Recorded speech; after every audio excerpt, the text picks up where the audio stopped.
I've spoken to many people about their finances. The most common emotional state that people live in when it comes to finances is anxiety. Yeah.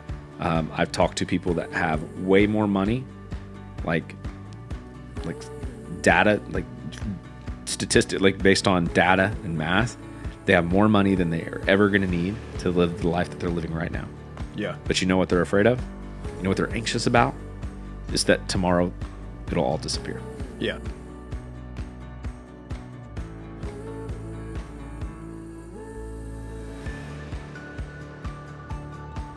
All right.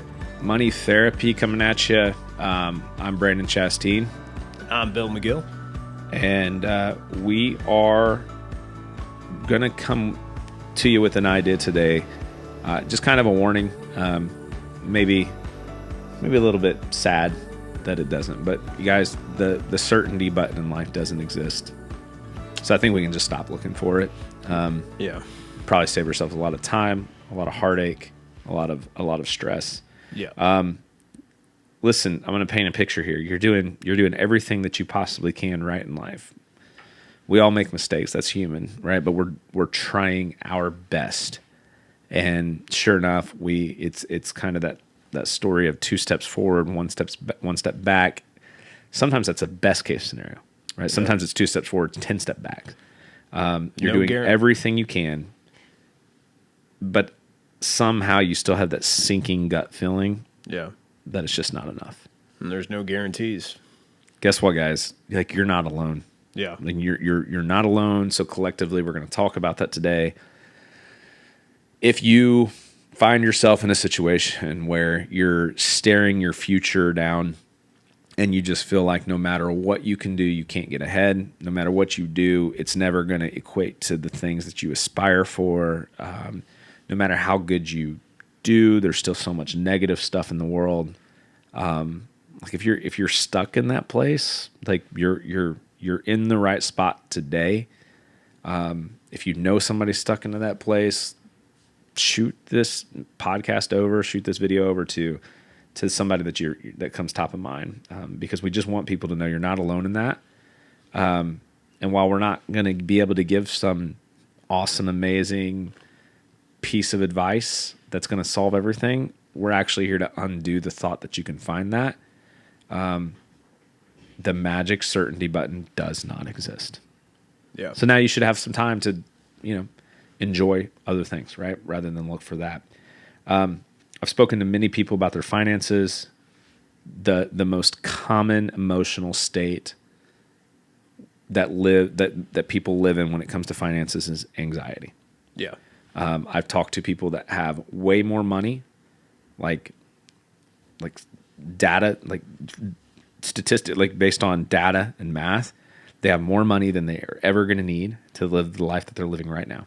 Yeah. But you know what they're afraid of? You know what they're anxious about? Is that tomorrow it'll all disappear. Yeah.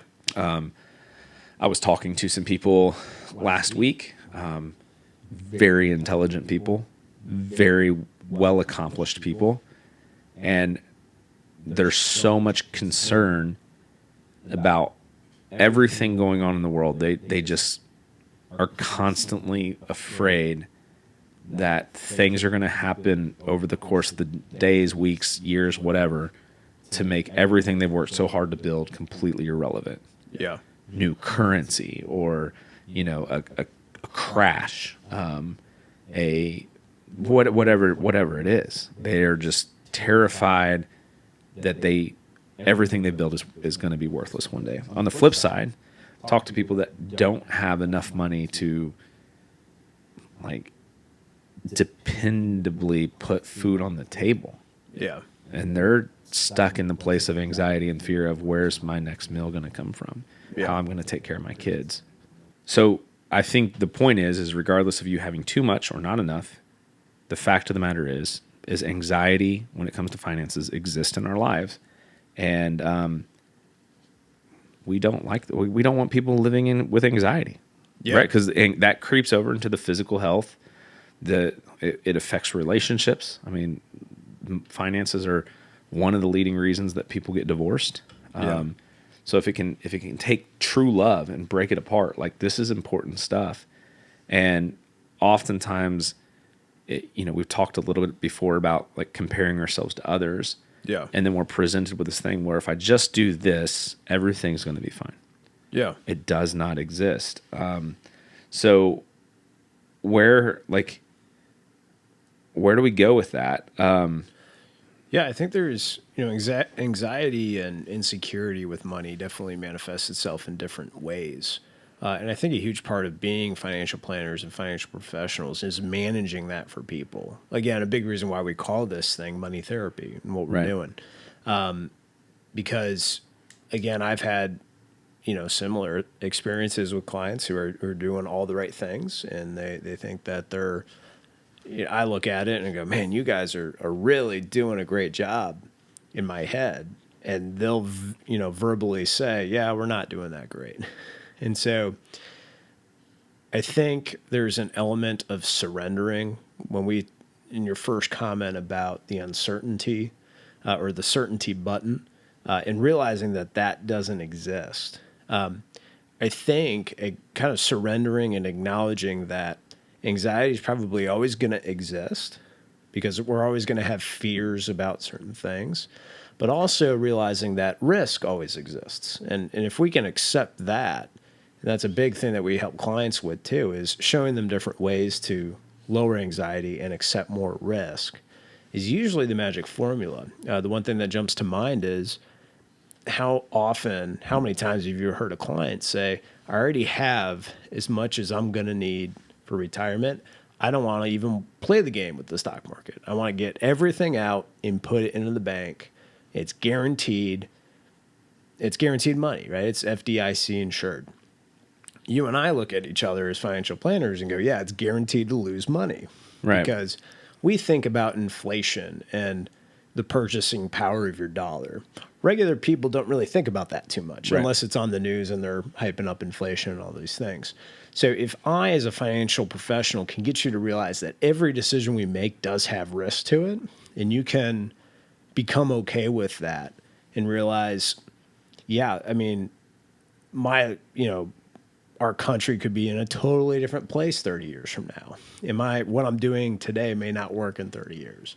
If I can get you to a place to actually control what you can control, work on your personal situation, something we talked about a couple weeks ago. But we like to say control the controllables. And those two things, surrendering that and realizing there's risk and controlling what I can control, really goes a long way to alleviate some of that anxiety. So I actually wrote down in my notes, the serenity prayer, right?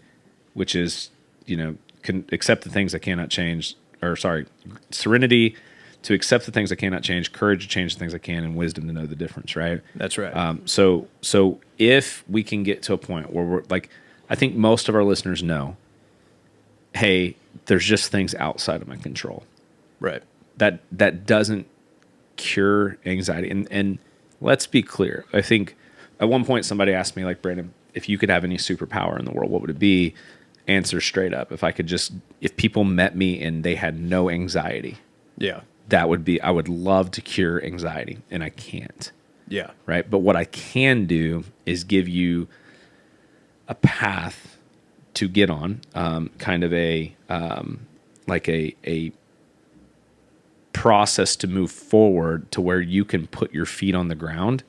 One of those things are, like, first of all, that acceptance, right? But then once I accept the fact that I can't change everything, the next thing is action, right? So acceptance, then action.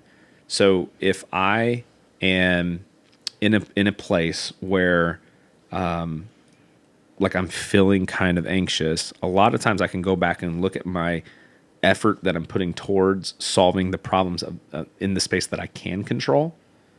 And it kind of says, like, basically what I tell myself is, hey, I'm never going to be 100%. Right. But I am doing everything that I can to be the best version of myself possible, or to put myself in the best position possible. We were talking in show prep, and it's like, man, like, if I could eat a perfect diet and I could maintain perfect attendance at the gym and work out every day, have maximize my heart, as a muscle, like all these things, I could still not live a long life. I could still have a car accident. I could still have cancer. I could still be diagnosed with 1,000 different things outside of my control. Does that mean I should eat unhealthy and never go to the gym? Absolutely not. Right? I can control what I can control. Right. So with that, I want to go into like my process, and then I'm going to talk about how my process has birthed this idea of how we interact at Harpeth Wealth with our clients one-on-one. So first and foremost, make a list of the things that you do control. All right. Just take out a pen and paper and just start at the top. What are things that I am passionate about? Right. So like if a goal is for me to build a business that impacts people's lives, I'm going to say, okay, inside of that, what is in my control? Showing up to work every day, being rested, being a thought engineer, being empathetic. Like these are all things that I can do or put work into to be better at, right? What I can't control if somebody decides to work with me. I can't control the stock market. I can't control. There's so many things out of my control. So I'm putting those to the side. I'm actually going to make a list also of things I don't control. And anytime something comes to mind that starts creating anxiety, I'm just going to ask myself, is this something I have control over? If it is, I write it down on the list of things I control. If it's not, I write it down on the list of things out of my control, right? So that's step one. Step two, I'm going to look at the list right as I'm making it, and I'm going to start putting a giant green check mark. Like I want big, bold. I want to be able to see it, and it also should feel really good to check some of these things off, right? If part of my if something I can control is showing up and being empathetic to my clients, and I do that well, I'm going to put a big fat green check mark on it, right? If there's something that I don't have a check mark next to, I know exactly what I can start working on, right? So whatever step three is, whatever I didn't check off, I'm just going to put some time and work into it. I'm going to give myself some permission to let time be on my side. I don't have to check everything off by the end of the day today, right? I just have to continue checking things off as much as I can. Step four is any time that I do, because again, we're not solving or curing anxiety. We're not solving or curing fear. It's going to come back into my life. So anytime that I start to feel fear, anxiety, discomfort creep up in my life, I'm going to pull out that list and I'm going to look at it and say, Brandon, this fear, anxiety, or it could be warranted. Like it could be real. It's valid. But at the same time, look at all the stuff that I'm doing well. Look at all the things I'm controlling that I can control, and look at what I'm working on right now to put myself in even better of a position, right? And then number 5 is I have a mantra that's just simply let go and let rest, right? And I just repeat that. So if I start feeling that anxiety, I look at the list, look at the things I've checked off, look at the things I'm working on, and then I'll just say let go and let rest, or let go of the rest, let go of the rest, let go of the rest. I was listening to Tom Hanks. It was maybe a podcast. I don't remember what it was, but he was talking to a couple other guys. I think he was talking to like Adam Sandler and somebody else. And his big mantra is "This too shall pass." Yeah.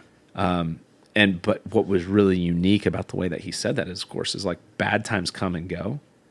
So when his anxiety is creeping up, he'll say, "This too shall pass." Right. But also from a place of like staying humble, having humility.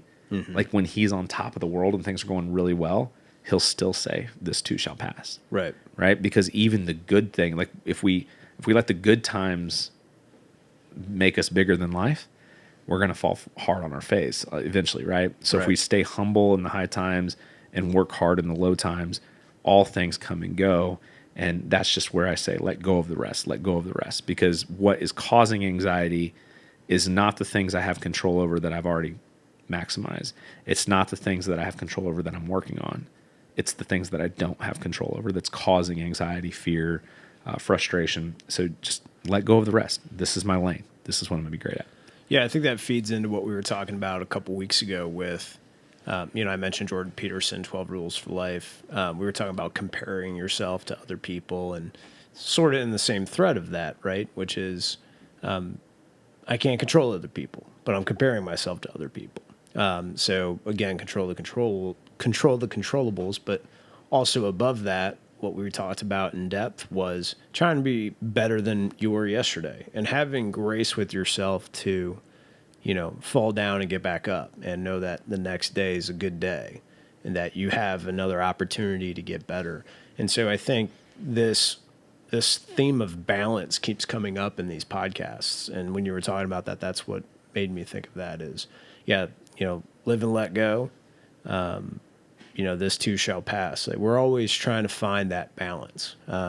We also talked about intentionality. So if you can be intentional about trying to find that balance, and, we're basically just saying here, controlling what you can control and working on yourself is probably one of the best ways to do that.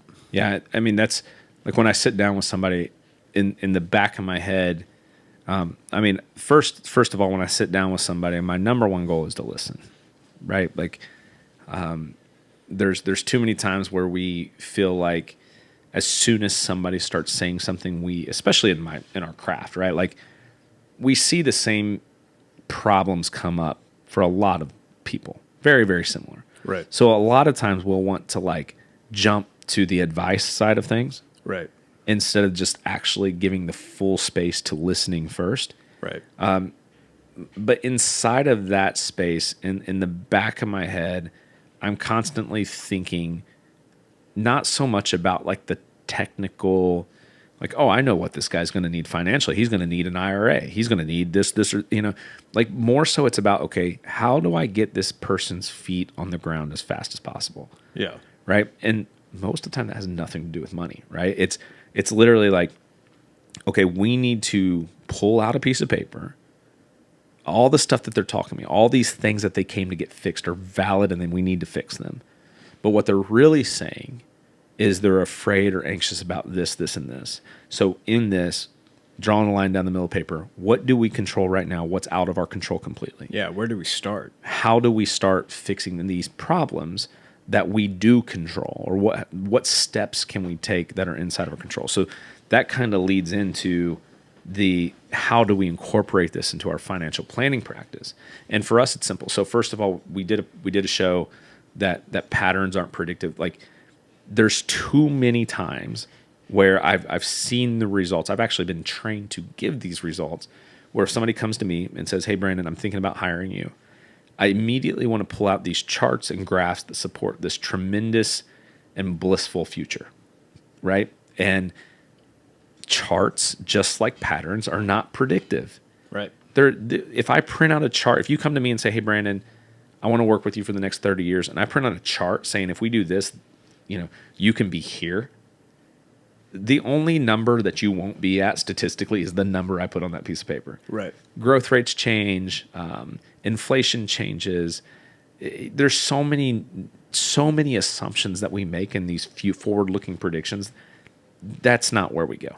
Yeah. Right? So instead, what we've done different is we boil it down to a simple one-page financial plan that has your goals at the top along with your purpose in life. So we're always focused on your purpose and your goals.